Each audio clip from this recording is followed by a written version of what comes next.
Bonjour et bienvenue sur le plateau de Trade ou pas Trade, une émission entièrement consacrée à la bourse en général et au trading en particulier. Cette émission est aussi ce qu'on appelle un document à caractère promotionnel parce qu'on y parlera produits de bourse, Varan, Turbo, Bonus, etc. avec Léa Gézéquel, vendeuse produits de bourse de Société Générale. Alors au menu cette semaine, nous avons le CAC 40, le Brent, Total, Alstom, Boeing et Thales. Il ne me reste plus qu'à vous présenter nos invités assis autour de cette table avec pour commencer Jean-Louis Cussac. Vous êtes formateur, trader pour Perceval Finance. Merci d'être avec nous, Jean-Louis, et bonjour. Bonjour Thibault. Dorian Badi, meilleur taux placement, analyste. Merci d'être avec nous. Bonjour. Bonjour Dorian. Merci. Et Nicolas Galland, vous êtes écrivain, auteur des figures chartistes de l'analyse technique. Bonjour Nicolas et merci d'être avec nous. Bonjour Thibault. Alors on commence tout de suite avec la première rubrique. On refait la semaine.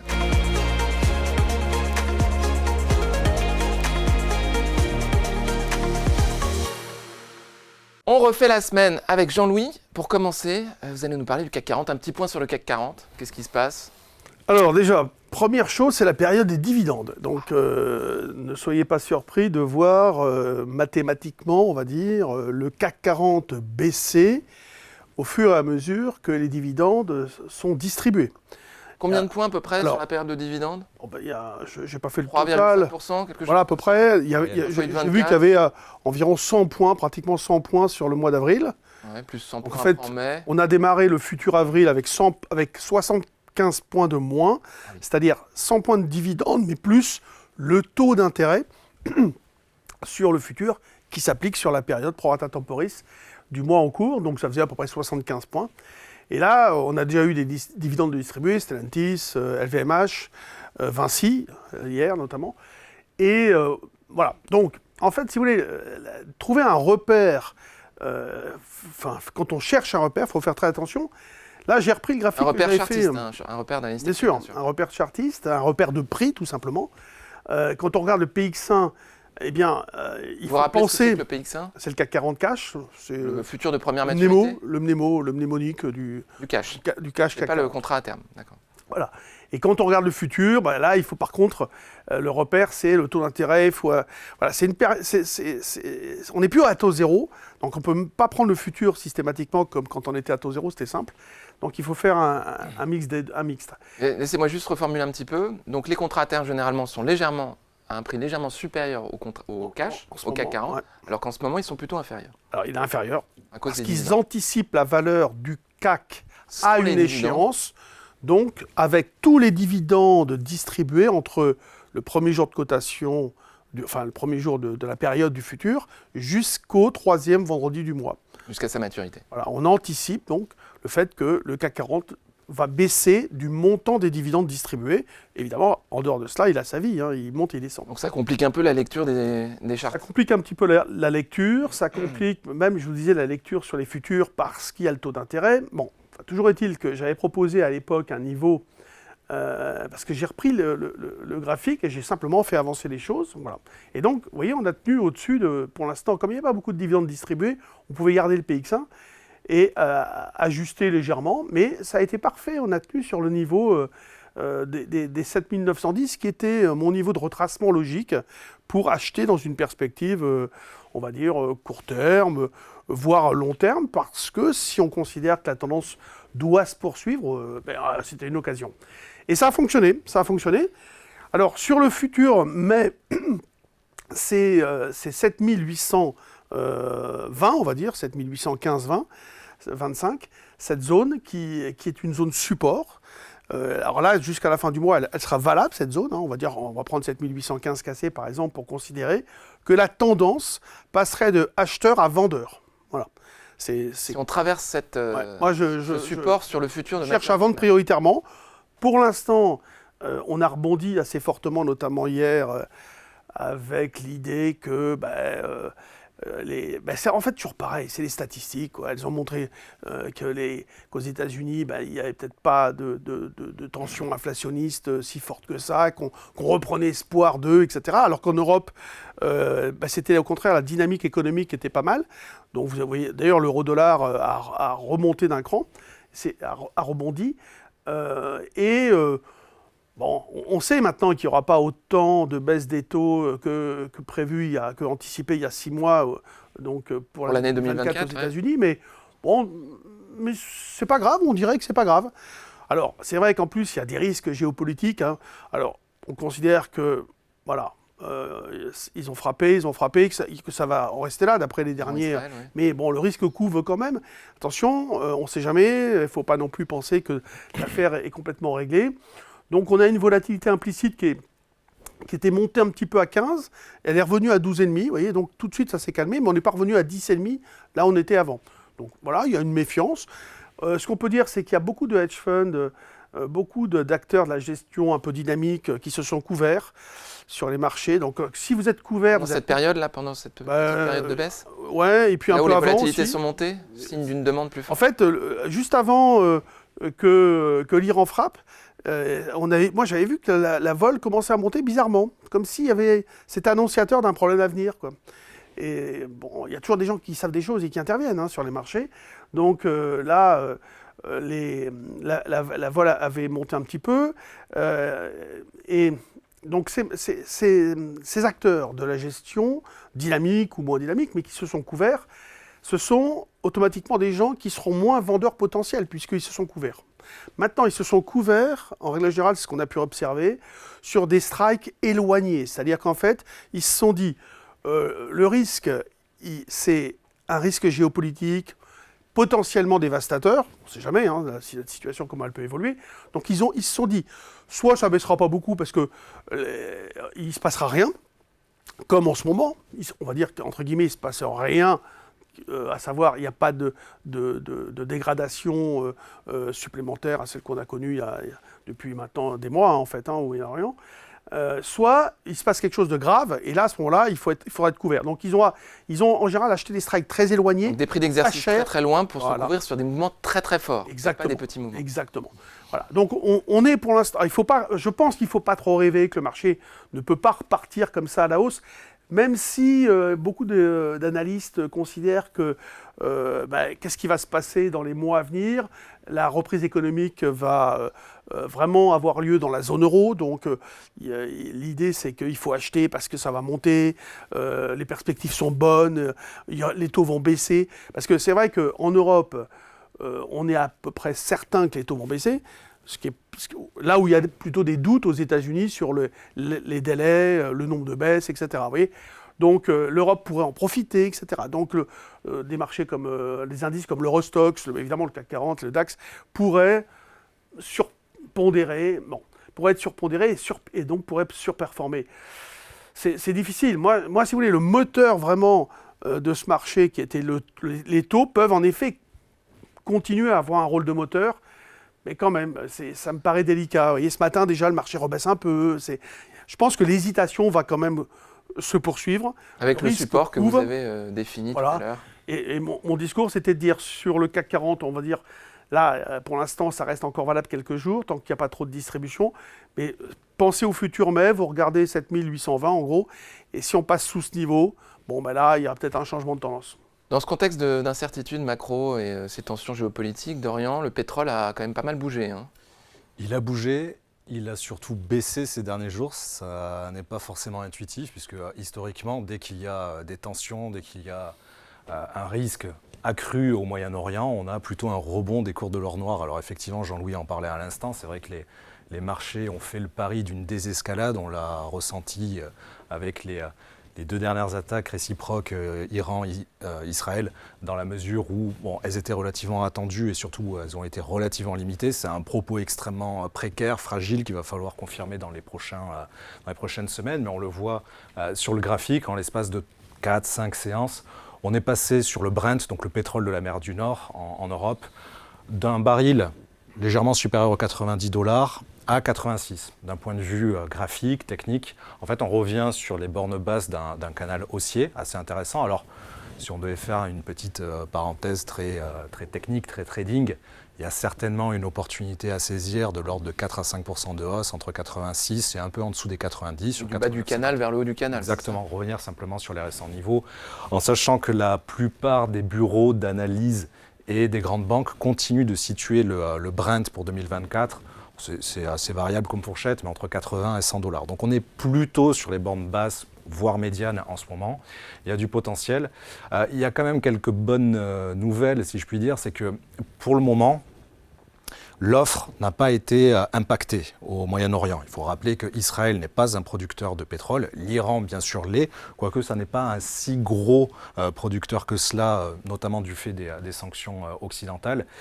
L'Arabie saoudite en parallèle a d'énormes capacités de production supplémentaires pour compenser si jamais il devait y avoir un problème sur l'offre au niveau de l'Iran. C'est la première chose. Et puis c'est vrai que de plus en plus, et ça non plus, c'est pas très intuitif, mais depuis 3-4 ans, l'épicentre énergétique mondial en termes de production, ce sont les États-Unis. C'est le pays qui produit le plus de pétrole, en exporte le plus grâce au pétrole de schiste, au niveau actuel, mais même historique. Enfin, c'est assez hallucinant. Donc il y a des possibilités pour produire ce qui pourrait manquer en termes d'offres si jamais il devait y avoir un pépin. Pépin d'ailleurs également au niveau des raffineries russes, puisque ça s'est un peu calmé ces derniers jours à la demande des États-Unis, mais on en parlait sur votre plateau il y a quelque temps.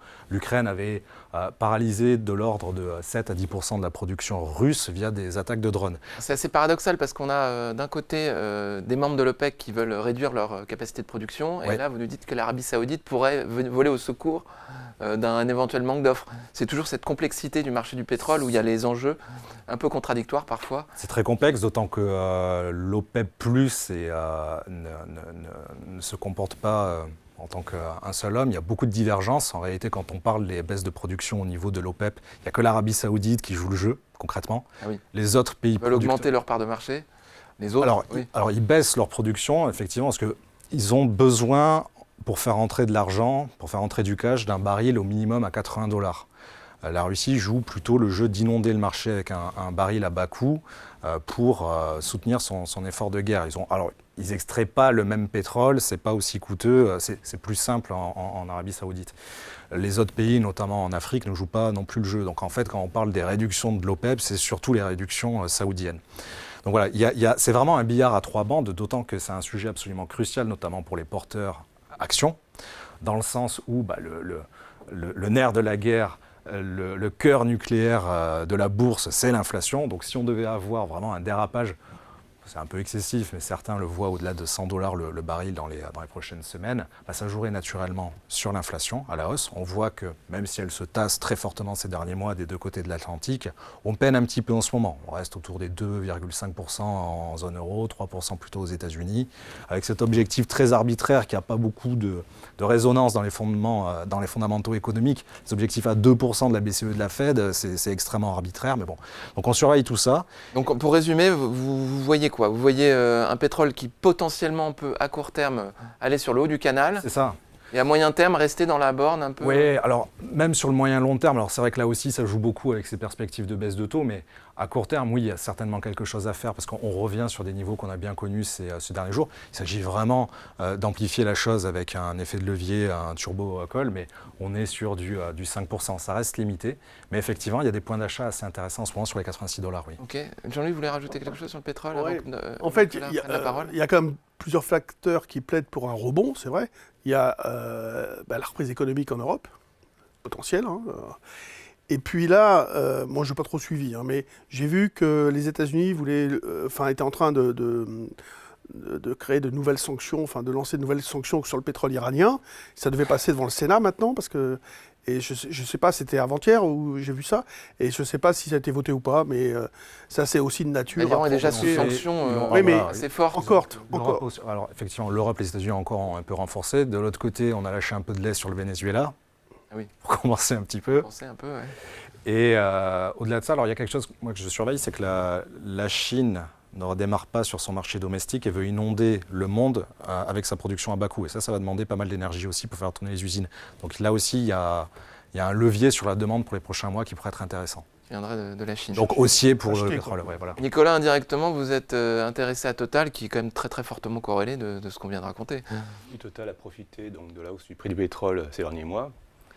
Le prix du pétrole, donc il y avait un canal haussier et aussi une tête et épaule inversée, donc une configuration chartiste classique de retournement à la hausse qui s'est formée sur plusieurs mois. On le voit sur le graphique, là, tête et épaule inversée, donc avec un tête bas. et épaule inversée, c'était plutôt sur le pétrole, mais ça portait Total. Et Total, donc, Total lui-même, si on regarde depuis 2020, on voit un canal haussier assez net, Et il y avait une zone donc, qui était à 60-30 euros, 60-90 euros, qui avait fait office d'obstacle horizontal il y a quelques mois. Vous parlez en début d'année, c'est ça? Oui. Non, il y a quelques trimestres. Quelques et puis, trimestres. cette Je zone... ne vois pas l'échelle du graphique, mais on est sur... le début des graphiques, c'est 2023. C'est le 20 octobre 2023 et la fin, c'est le 9 avril. D'accord, on est sur 2 trimestres. Pardon. Non, pour l'instant, je parle de la tendance de fond qui est Oui, haussière d'accord. sur Total. L'obstacle horizontal à 60-30, 60-90 a été débordé si bien qu'il a servi de support horizontal. Justement, là, on peut le voir à l'automne dernier. Et ensuite, donc, il était enfoncé. Et du coup, là, au premier trimestre, il a fait office à nouveau d'obstacle horizontal. Et quand cet obstacle horizontal a été débordé, on a eu un signal d'achat. Ça nous a emmené en haut de ce canal que vous représentez graphiquement avec un haut à 64,20. Et là, on a de nouveau dépassé cet obstacle, hein, c'est ça? Oui, il y a quelques semaines, on a fait un gap haussier, donc un trou de cotation entre deux séances. Cette zone à 64,30, 64,80, qui constituait un très fort obstacle horizontal, a été débordée. Donc ça nous porterait en haut du canal haussier long terme, c'est ça? Ou, oui, quel à est moyen votre terme, c'est objectif? ce que je vise, c'est-à-dire Ouais. on peut viser 73 euros actuellement, la borne haute du canal haussier long terme. Et à plus court terme, on a pris appui sur la moyenne mobile à 20 jours, qui est représentée par la courbe orange. À 66,60, c'est ça? Enfin, un petit peu en dessous? D'accord. Oui, c'est ça. Et puis, on peut voir un chandelier japonais donc, qui a fait une longue mèche basse. Donc, Ça s'appelle comment, ça? Alors, c'est plutôt un marteau. Mais Un marteau, parce qu'il y en a beaucoup des noms de chandeliers japonais. Vous les connaissez bien? Oui, mais C'est pas facile à retenir. Entre les doji, les marteaux, les étoiles du soir, du matin, tout ça. oui, puis il y a toujours des conditions, en théorie, à respecter. Ah, d'accord. Là, la baisse récente elle est assez faible. D'accord. Mais Donc, en fait, il y a un intérêt acheteur donc, justement vers 65,40, qui n'est pas très loin de l'ex-résistance majeure de 64,80 et donc qui sert maintenant de gros support d'accord. en cas de baisse des cours. On a retesté à nouveau ces moyennes mobiles à 20 jours. Et puis maintenant, on rebondit pour l'instant. Avec un objectif, la moyenne mobile bleue, là, c'est laquelle, celle-là? C'est Ce n'est là. pas une moyenne mobile, Bollinger. c'est la bande supérieure des bandes de Bollinger. Ah, c'est les bandes de Bollinger. D'accord. Donc effectivement, à court terme, l'objectif serait plutôt le sommet récent, puis effectivement la borne haute des bandes de Bollinger. Et à moyen terme, comme j'ai dit, donc c'est plutôt la borne haute du canal haussier long terme, qui passe actuellement à 73 euros. Très bien, c'est très précis. Jean-Louis, graphiquement, vous avez Non, la mais même après, analyse? oui, non, mais de toute façon, c'est haussier. Mais après, l'idée, c'est de se dire, voilà, c'est une valeur qui pèse quand même assez lourd dans le CAC 40. L'idée pourrait être d'ailleurs de se dire, est-ce qu'elle va continuer, surperformer ou pas l'indice CAC 40? D'accord. Voilà. Bah, Après, on peut-être peut une imaginer des long stratégies short. d'arbitrage, exactement. Long turbo call sur Total, short turbo put Ça sur, pourrait se faire. Ça avec pourrait pas se beaucoup faire. d'effets de levier, parce que sinon... Bah, surtout que si on se jamais désactive. on a une dégradation de la situation au Moyen-Orient, c'est bon pour le pétrole, on va dire. Donc peut-être que Total va en profiter. Mais bon, après, les actions finissent toujours quand même par être impactées quand même par la crise financière globale où on cherche des liquidités et puis on vend ce qui gagne à un moment donné. Hein. Donc, mais bon, au départ, en tout cas, on peut avoir une surperformance en effet de Total par rapport à l'indice européen, par exemple l'Eurostoxx, hein, tout ça. Oui, bien sûr. Récemment, on a... Non, vous vouliez rajouter Ça tombe bien comme objectif. Moi, j'aime beaucoup les 73 dividendes. euros, évidemment, les 73 euros? qui n'ont pas encore été atteints. Ce sera un nouveau record historique, parce que récemment, on a rehaussé de notre côté, chez Merto Placement, également notre objectif long terme à 75. Et c'est une valeur incontournable que l'on a en portefeuille défensif, ne serait-ce que pour son exceptionnel dividende trimestriel. Enfin, c'est une valeur Il y a un beau dividende. Les incontournable. 73 euros, ça correspond finalement au point haut de votre canal haussier long terme, qu'on ne voit pas sur le graphique. Oui, mais c'est ça, oui. c'est ça, hein, à peu près. Merci beaucoup, Nicolas, pour cette analyse. On va passer maintenant à la rubrique Le Zoom Sur. Le Zoom Sur avec Léa Jézéquel, vendeuse produits de bourse, Société Générale.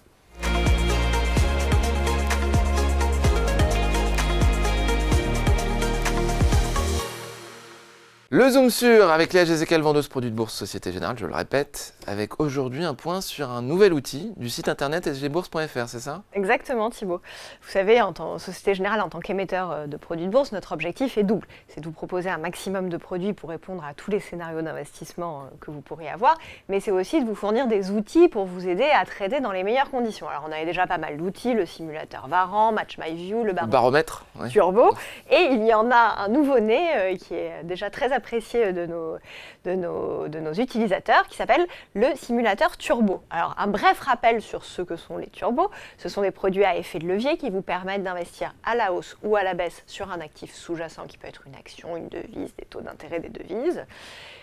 Et avec ces turbos, vous allez pouvoir anticiper vous allez finalement pouvoir intégrer de l'effet de levier à votre scénario d'investissement, c'est-à-dire d'amplifier les variations du sous-jacent. Bien sûr, cet effet de levier peut être favorable à l'investisseur, il peut aussi lui être défavorable, et on parle toujours de produits qui présentent un risque de perte du capital en cours de vie ou à l'échéance. Donc ces produits, ils ont toute une partie, parce qu'en fait, il y a plusieurs familles de turbos. Il y a les turbos à maturité, les turbos illimités, les turbos baisse, les turbos smart. Et sur certains pans de ces familles, on a des variables qui s'appellent prix d'exercice et barrières désactivantes qui vont bouger dans le temps, notamment en fonction des taux d'intérêt. Puisqu'en fait, un turbo, ça revient à ce que l'émetteur finance une partie de l'investissement de l'investisseur. Et donc, qui dit financement, dit forcément coût de financement en fonction des taux d'intérêt. Et donc, le prix d'exercice va bouger légèrement dans le temps. Exactement. Au rythme de ces taux d'intérêt. Tout à fait. Et sur les turbos illimités, comme il n'y a pas de date de maturité, on ne sait pas combien de temps potentiellement l'investisseur peut rester dans le produit. Ça peut être quelques mois, quelques années. Donc, on a besoin de faire varier ces caractéristiques au fil du temps. Et donc, un des gros avantages du turbo, c'est qu'ils sont extrêmement simples. Il est extrêmement simple pour l'investisseur de calculer la valeur intrinsèque du turbo. Ça revient finalement à faire la différence en valeur absolue entre le cours du sous-jacent et le strike ajusté de la parité. Sauf que comme ce strike bouge dans le cas des turbos illimités, le calcul devient un peu plus complexe. Oui, si on le garde un mois ou deux, ça peut être... Exactement. Il n'est pas forcément très aisé d'anticiper à combien sera le strike dans un mois ou dans un an. C'est pour ça que le simulateur turbo fait sens et est très apprécié sur ces catégories de produits qui n'ont pas de date de maturité, puisqu'en fait, vous voyez à l'écran, on va renseigner bien sûr le cours du sous-jacent qu'on anticipe, le nombre de turbos qu'on possède pour que ça vous calcule carrément la valorisation globale de votre portefeuille. Mais surtout, on propose 3 horizons d'investissement différents pour pouvoir aller se rendre compte de manière tout à fait pratique de l'impact que les taux d'intérêt vont avoir sur le strike et la barrière de notre turbo. Donc vous voyez dans cet exemple, par exemple, moi je me suis dit tiens, à mon avis le cours du sous-jacent va être à 8200 points, on est sur le CAC 40, au moment où je l'ai fait le CAC valait 8059 points, je possède 10 turbos 8N33S et je vais faire ma simulation à horizon 7 jours. Donc vous voyez, le simulateur, vous avez la colonne initiale et la colonne simulée. Et dans la colonne simulée, vous voyez donc qu'on est sur une augmentation de 1,73% du sous-jacent. Et que le prix d'exercice bouge de 6828 à 6838. Donc là, vous vous rendez clairement compte du nouveau niveau qui va vous permettre de calculer la valeur intrinsèque de votre turbo. Donc cela permet de recalculer le cours du turbo à horizon 7 jours et dans notre simulation de marché, on arrive à 13,63 de cours du turbo, ce qui fait une augmentation de 10,46%. Désolé, Jean-Louis me désaxe.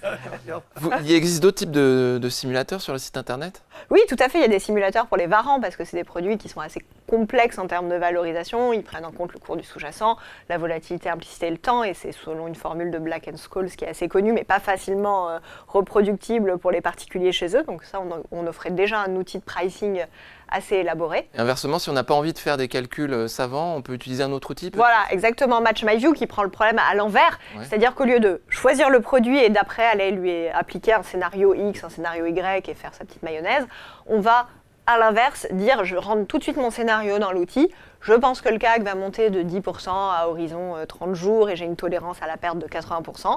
Et le produit scanne, l'outil scanne dans notre gamme les 15 000 produits qu'on possède et va vous ressortir les produits qui sont les plus adaptés à votre scénario d'investissement. Match My View. Parfait, merci beaucoup Léa pour ces précisions. On va passer maintenant à la rubrique le coup de cœur des traders.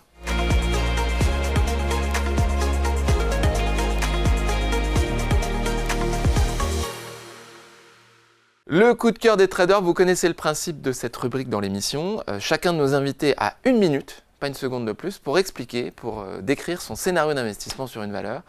Les 2 autres ayant la charge de dire s'ils sont d'accord ou pas d'accord, c'est-à-dire s'il y a trade ou pas trade. Alors on va commencer aujourd'hui avec Jean-Louis qui va nous parler d'Alstom. On va mettre le chronomètre en place derrière moi et c'est parti bientôt. 3, 2, 1, Jean-Louis, c'est à vous. Alors, j'ai choisi une valeur évidemment extrêmement spéculative, mais qui a une configuration de retournement de tendance potentiel en forme de soucoupe. Vous voyez, c'est un peu long comme ça. Évidemment, il y a un gap gigantesque entre 15 et 21. Et il y a des nombreuses nouvelles que l'on attend. Alors, c'est le 8 mai que les résultats se font sortir. Et on attend les modalités du désendettement. Voilà, tout simplement. Alors, ils ont commencé avec une cession d'actifs intéressante qui fait déjà une grosse partie. L'idée, c'est qu'il va y avoir à un moment donné une augmentation de capital. Mais je trouve que l'acheter... Alors, on a encore un peu de temps pour essayer de trader, si vous voulez, entre 14 et 16, par exemple. Plutôt acheteur, je dirais. Et voilà, j'attire l'attention sur le fait qu'il y a des choses à faire là-dessus. Merci Jean-Louis, parfaitement respecté, un timing parfaitement respecté. Alors, Dorian, Nicolas, quels sont vos avis? Donc, nous avons trade ici, nous n'avons pas trade là. On va commencer par la contradiction. Dorian, c'est à vous. Effectivement, Jean-Louis parlait du risque d'augmentation de capital. C'est vrai qu'elle Oui. est censée, alors ce qu'on en voit en ce moment, elle est censée être, je crois, relativement peu dilutive dans le sens où ils vont lever sur les marchés que, entre guillemets, 500 millions parce qu'ils ont fait beaucoup de cessions d'actifs et c'est pas terminé. Pour une capitalisation totale de C'est 10%. Les 10%, Ouais. les 5 millions. C'est ça que je crains plus rien. concrètement. Et puis c'est une valeur tellement volatile. Alors c'est vrai que Jean-Louis a d'entrée de jeu dit que c'était un scénario très spéculatif, à juste titre. Je me méfierais beaucoup et dans le fond, c'est aussi ce que l'on recherche, c'est-à-dire que c'est ce genre de valeur qui a le plus gros potentiel de hausse, mais tant qu'on n'a pas les détails de l'augmentation de capital, moi je préfère Vous m'abstenir. pensez que l'épée de Damoclès est trop proche de... C'est ça, et en plus, bon, les dates Scénario. sont imminentes, Non, mais- c'est-à-dire que c'est 3 semaines, un Attendez, mois. vous répondrez après. Ouais. Laissez Nicolas C'est donner pendant ses que j'y arguments pense. en votre Pendant faveur. que j'y pense. Non, attendez. Je vais le noter alors. Nicolas, vous êtes d'accord avec ce scénario? Oui, en fait, c'était une des actions que j'avais bien aimées récemment, justement parce qu'on a un rounding bottom, enfin un creux en U ou une soucoupe, hein, c'est synonyme. Le fait qu'on ait débordé la borne basse du canal haut baissier, donc à 15,04 €, pour moi c'est positif. Effectivement, donc récemment, Alstom a cédé des actifs dans les signalisations aux États-Unis. Ouais. Alors certains disent pas un très bon prix, mais bon, malgré tout, ça réduit peut-être le potentiel de consommation de capital à venir. Peut-être qu'elle sera inférieure aux attentes, ce qui serait plutôt positif pour l'action. Bon, après, malgré tout, effectivement, ça reste une valeur spéculative. Vous auriez quoi comme objectif, vous? Comme ça, hein, je vous prends au mot. Le haut du gap ou avant?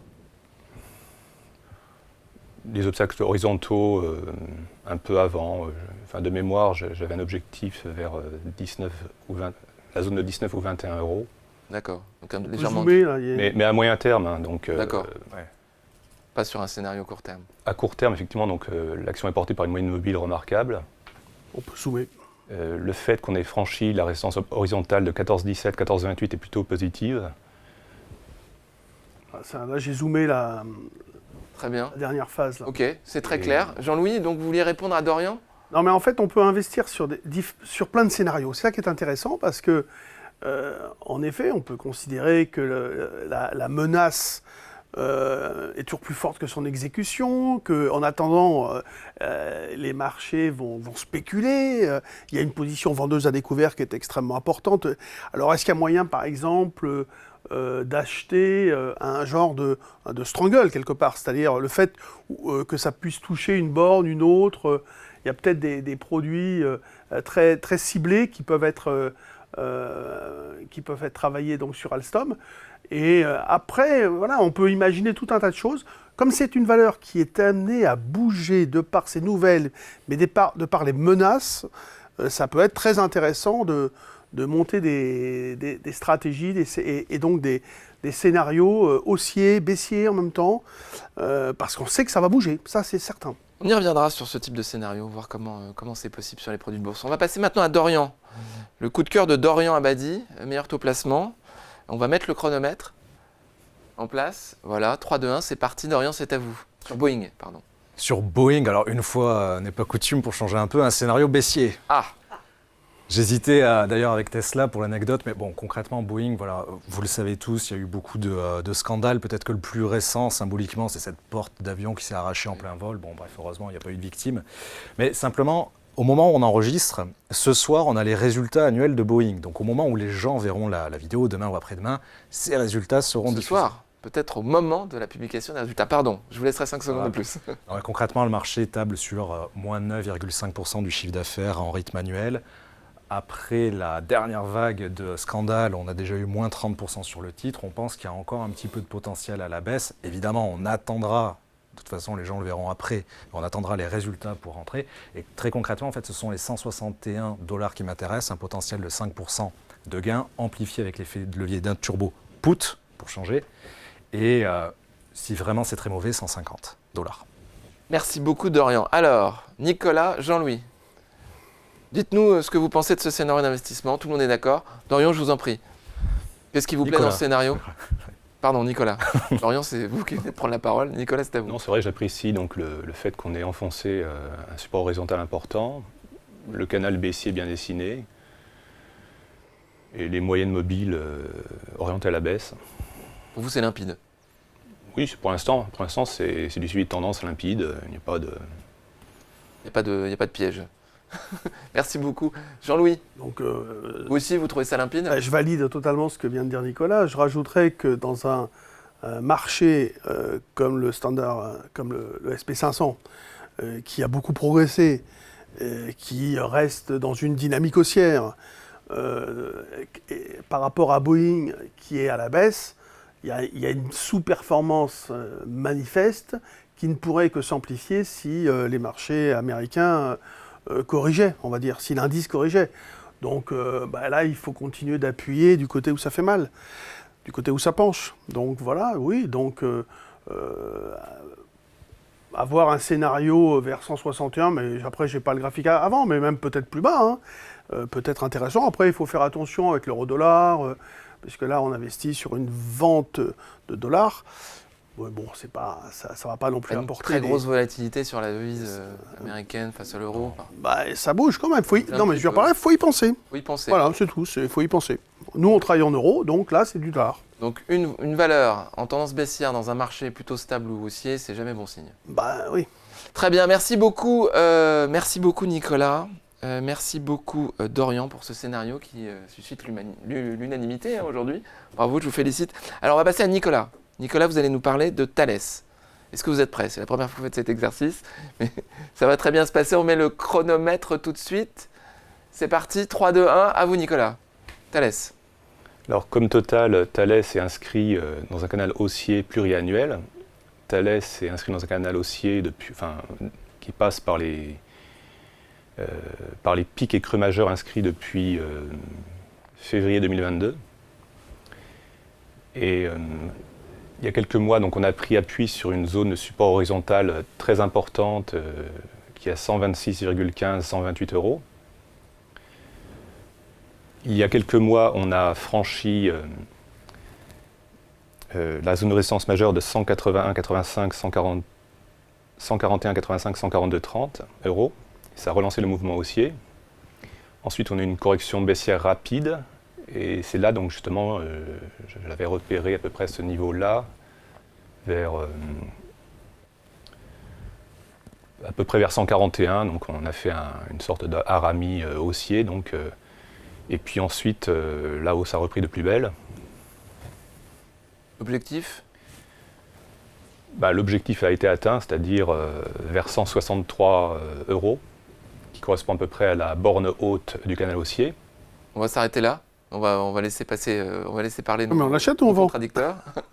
non, il y a un objectif plutôt haussier. Alors, Jean-Louis, Dorian, qu'est-ce que vous en pensez? Si on achète, oui. Attends. Oui. Attendez Dorian, puisqu'on va laisser parler à Jean-Louis, qui lui n'est pas d'accord. Je ne sais pas si j'achète ou pas. Ah, d'accord. J'ai pas compris. Alors, je pense que c'est à l'achat, Nicolas. Oui, mais en fait, je n'ai pas fini. Oui, mais vous avez 60 secondes. C'est la règle. C'est pour ça. C'est pour ça que je n'étais pas convaincu. Mais vous aurez le temps de finir votre scénario, mais après, la règle du jeu, Donc c'est 60 secondes. c'est pour ça que j'étais pas convaincu. Bien sûr. Donc, si c'est pour acheter vers, évidemment, 142, 141, je suis d'accord. Mais bon, on est quand même à 157. Je trouve qu'à ce niveau de prix, si on pouvait investir d'une manière extrêmement dynamique, prendre un risque, ça serait quoi? Ça serait d'acheter au-dessus de 152,60. Donc là, on achèterait avec un stop juste en dessous. Imaginons... Avec un objectif sur les 163, c'est ça? Oui, de rebondir dans la zone... surtout que c'est pas des bougies en jour, ça, c'est des bougies en semaine ou elles sont assez longues. Non, si, c'est en jour. C'est en jour. Ah bon? Donc c'est l'abscisse là qui me perturbe un petit peu. Alors voilà, donc c'est quand même une attitude extrêmement dynamique. Bon, il n'y a pas sur Thales à l'instant T quelque chose qui permette d'intervenir tout de suite. Voilà, c'est surtout ça qui, pour moi... C'était plutôt à l'écart, ok. Oui, il y a mieux à faire peut-être ailleurs, tout simplement. Oui, Dorian. Oui, c'est vrai que le titre est un peu cher actuellement, mais comme le disait Jean-Louis, si on rentre typiquement à 155, le take profit à 163, le stop sous les 150, à court terme, il y a quelque chose à faire. Même à moyen terme, potentiellement, évidemment du fait du contexte géopolitique, mais là, on a vraiment une économie qui risque d'être relancée par les dépenses massives des États dans l'armement. 2023, nouvelle année record en la matière. Les États-Unis injectent 61 milliards dans la défense, principalement leurs propres acteurs. On peut s'attendre à la même chose côté européen. Macron l'a promis. Certains voulaient une relance par la transition énergétique. Elle se fera visiblement plutôt par le réarmement. Donc des groupes comme Thales, effectivement, sont très bien positionnés sur le moyen long terme pour en profiter, quoi. Une fois n'est pas coutume, j'ai une question à vous poser, Nicolas. Sur le graphique, on voit qu'on est en milieu finalement d'un canal entre un support majeur à 140 ou 150, 149, 150, et un objectif à 163. Quand on est au milieu entre un support et une résistance comme ça, c'est pas incertain? Pour moi, en fait, on a pris appui sur la borne basse des bornes de Bollinger, donc la courbe rose. D'accord. Et qui est non loin donc, de la moyenne mobile exponentielle à 34 jours. Donc ça fait office de support aussi pertinent. Donc je pense qu'on peut rejoindre à court terme les pics récents, qui correspondent aussi à la borne haute du canal haussier long terme. Donc ce qui limite un peu à court terme, c'est vrai, je reconnais le potentiel de hausse. Mais d'un autre côté, le stop est assez proche. On peut fixer un stop à court terme, en tout cas sous la zone 150-67, 152-55 €. D'accord. Donc il est assez proche. Et puis, 4 € en dessous, très bien. Et avec l'objectif toujours le même? Oui, à court terme, c'est ça, les pics récents. Et à moyen terme, dès que cet obstacle sera effacé, la tendance pourrait s'accélérer à la hausse. Très bien. Très clair. Et en plus, Thales a des vertus défensives, donc si jamais il devait y avoir une correction... Sans mauvais jeu de mots. Avec un bon jeu de mots. Donc si jamais le CAC 40 devait rechuter, devait finir par rechuter, Thales pourrait être une des valeurs qui pourrait surnager, voire s'apprécier. Refuge, voire s'apprécier. Très clair. Un commentaire final ? Non, mais donc ça valide l'idée du 152,60 à exploiter comme un repère de rebond possible avec le bas de la zone là, et la moyenne mobile. Très bien. On ne voit pas souvent dans les scénarios habituellement, dans trade ou pas trade, l'utilisation des moyennes mobiles comme support technique. Dorian ? Moi, j'aime bien l'utiliser pour confirmer un support ou une résistance déjà tracée manuellement. C'est-à-dire avoir un double, triple point de contact. Ça m'intéresse beaucoup. Merci beaucoup, Nicolas, de nous initier à ces techniques. Vous, je rappelle, vous êtes l'auteur de l'ouvrage « Les figures chartistes de la Nice technique ». Merci beaucoup, Nicolas Galland. On va passer à la rubrique suivante. À vos marques.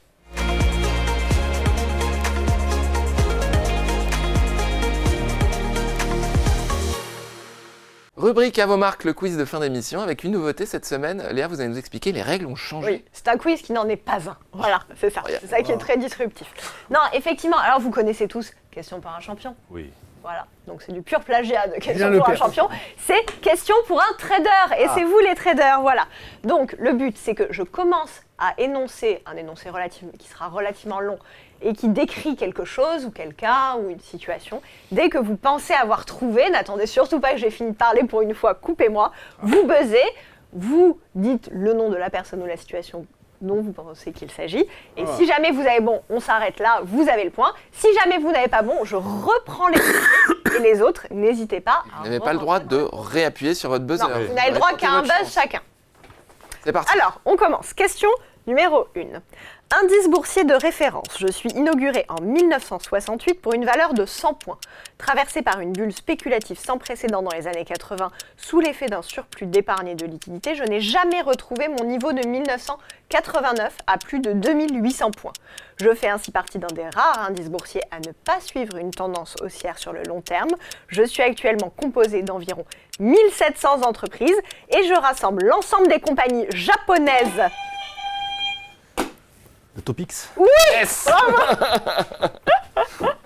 Là, vous étiez presque à la fin de l'énoncé. J'aurais aimé jouer, j'aurais aimé participer à cette, à cette question. Je l'avais avant.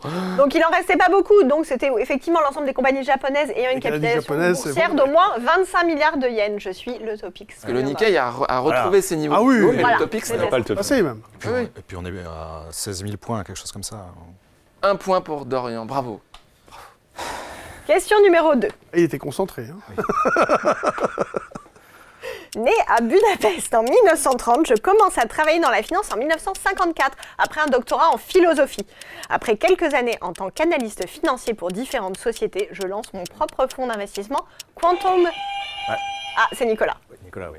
Oui, donc c'est Georges Soros. Très bien, Nicolas, effectivement. Alors, vous avez été rapide là. Hein.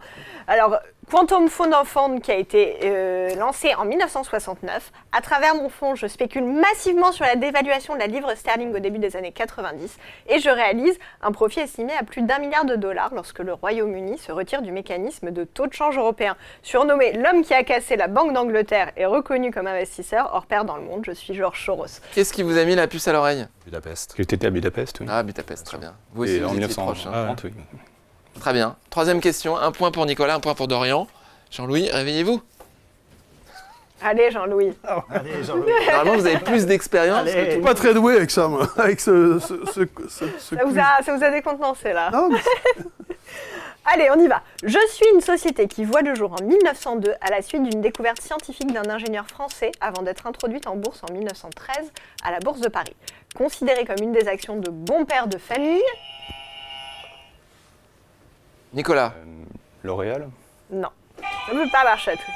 Air Liquide. Oui, bravo Dorian. oh, mais comment t'as fait? Je fais partie du CAC 40 depuis sa création en Tenter 1987. Bien sûr. Proche des 100 milliards d'euros de capitalisation boursière et leader mondial des gaz industriels aux côtés de l'américo-allemand Linde, je suis Air Liquide. Mais comment t'as Bravo. fait? 2 points pour Dorian Abadi, Est-ce qu'il- 1 point pour Non, Nicolas mais comment Galland. il a fait Il là? avait deux Et choses. bon père de famille. Bon qui père lui de a pas famille fait et ça, Air ouais. Liquide, je savais que ça avait un siècle à peu près, un peu plus d'un siècle. Oh, mais il y en a qui ont un plus. Oui, mais bon, il tente. Ouais, bon père de famille, c'est vrai qu'on pense vite à Air Liquide. Voilà. Pour moi, On c'est peut jouer là, c'est un jeu, donc Je on sais peut un jouer peu, et total, tenter c'est- sa chance. C'est pas une Liquide. découverte scientifique. C'est- Air Liquide, oui, enfin ça m'a. Un brevet, C'est visiblement. industrie. Enfin, bref. 4e question. 4e question. Je suis un krach boursier historique qui découle d'une survalorisation excessive des entreprises d'un secteur d'avenir considéré comme une... La bulle Internet en 2001. Bravo. Alors là, c'est facile, excusez-moi. Ah bah, c'est 3 facile. points pour Dorian. Facile. Allez-y, expliquez-nous. Donc, considéré comme une bulle spéculative, j'entraîne l'indice phare du Nasdaq vers des plus hauts en 2000 avant d'éclater la même année. J'ai affecté les valeurs technologiques, notamment celles liées à l'informatique et aux télécommunications. Je suis la bulle Internet. Bravo. Moi, je dis que c'était facile. Bravo Dorian, en tout cas. Bravo, 3 points. Dernière question, 5e question. Jean-Louis, c'est pour vous, là. Là, Jean-Louis... Ah ouais, pour moi, le crash, Mais intuitif. c'est 2001 à 2004, quoi. Donc c'est pour ça. 2003, quoi. Allez. Non, c'est pour ça que Il ça. n'y avait pas de date, hein. Il n'y avait pas de date hein, pour le moment. C'est pas une Donc, bonne- c'est Trouver pas des raisons. Non, mais c'est un crash. Ouais, vas-y. Il est un crash fermé, quoi. Ne changez rien, Jean-Louis, c'est les 5e Allez, la question. dernière question. Non, mais c'était pas évident. Vous pouvez encore vous refaire. Ah ouais. Groupe d'information financière américain, ma spécialité. Bloomberg. Oui, mais aussi, il faut tenter, là, faut Si, tenter. je Reuters savais ou pas. Bloomberg, vous êtes Voilà. sur deux. Bah oui, c'était Voilà, Bloomberg. bravo Dorian, moi j'aurais fait comme vous. C'était Bloomberg. Oh, il est trop rapide, là. Bah Ma ouais, spécialité est d'informer les professionnels de tout ce qui a trait à l'économie. Je fournis ces informations via un système logiciel qui est utilisé dans la plupart des grandes salles de marché du monde. Je suis Bloomberg. Victoire sans appel. Bravo. Sans Ah ouais. appel de Dorian Bravo. Abadi. Ah ouais. Toutes les félicitations du plateau. Bravo Ah, Dorian, merci. quelle beaucoup. rapidité. Merci Jean-Louis Cussac, merci Dorian Abadi, merci Nicolas Galland, merci la Gézéquel pour cette émission. Si vous avez ou si vous souhaitez que nous évoquions une valeur spécifique, nous vous donner rendez-vous par email sur sgbourse.fr ou par email à l'adresse info@sgbourse.fr pour nous communiquer la société que vous souhaiteriez qu'on évoque pendant cette émission. Nous vous remercions pour votre attention et si vous aimez, dites-le autour de vous et à la prochaine fois.